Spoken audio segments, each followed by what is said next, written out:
नमो बुद्धाय, जय भीम. नमस्कार. मी भीमराव यशवंतराव आंबेडकर. या व्हिडिओच्या माध्यमातून महाराष्ट्रातील गंभीर प्रश्न आपल्या समोर मांडत आहे. महाराष्ट्राचे मुख्यमंत्री देवेंद्र फडणवीस आणि महायुतीच्या माध्यमामधून जे अनुसूचित जातीला 13% आरक्षण होतं, त्यामध्ये उपवर्गीकरण करून एबीसीडी करण्याचा घाट घातलेला आहे. त्याला संपूर्ण 59 जातीचा विरोध आहे.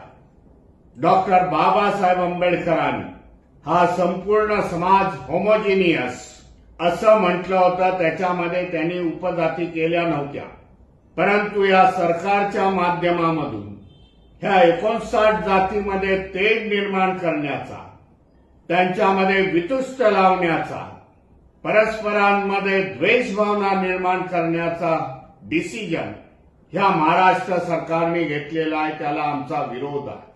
ह्या एबीसीडीच्या माध्यमातून आपल्याला सांगू इच्छितो, अनुसूचित जातीच्या कुठल्याही जातीचं भलं होणार नाही, तर येणाऱ्या काळामध्ये जाती उद्ध्वस्त होतील. सामाजिक दृष्ट्या, आर्थिक दृष्ट्या, शैक्षणिक दृष्ट्या नोकऱ्या मिळणार नाहीत.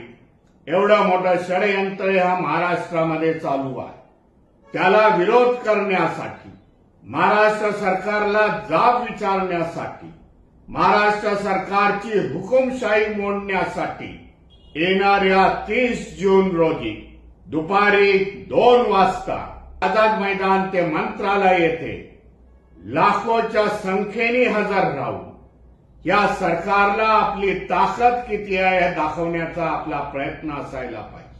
हे जर उपवर्गीकरण जर पास झालं विधेयक, तर येणाऱ्या आपल्या भावी पिढ्या उद्ध्वस्त होतील. त्याच्यासाठी आपल्याला आता लढावं लागेल. ह्या मोर्चामध्ये जो मोर्चा आरक्षण उपकरण विरोधी संघर्ष समितीच्या वतीने आयोजित केलेला आहे, त्याच्यामध्ये बौद्ध आहे, चर्मकार समाज आहे, रोहिदासी समाज आहे, मातंग समाज आहे, वाल्मिक समाज आहे, गुरव समाज आहे. 59 जाती त्यामध्ये भाग घेणार आहेत. एक अभूतपूर्व असा मोर्चा सरकारला जाब विचारण्यासाठी 30 जून रोजी आयोजित करण्यात आलेला. आपल्या सगळ्यांना कळकळीची विनंती आहे, आपल्या सगळ्या संघटनेचे लोक घेऊन, एनजीओज असतील, संस्था असतील, तरुणांचे स्पोर्ट्स क्लब असतील, जयंत्यांचे संस्था असतील, डॉक्टर बाबासाहेब आंबेडकर जयंती संस्था असतील, त्या सगळ्यांनी ह्या मोर्चामध्ये सामील होणं गरजेचं आहे असं मी समजतो. आणि ह्या उपवर्गीकरणाला विरोध करावाचा लागतो. नमो बुद्धाय, जय भीम, जय संविधान.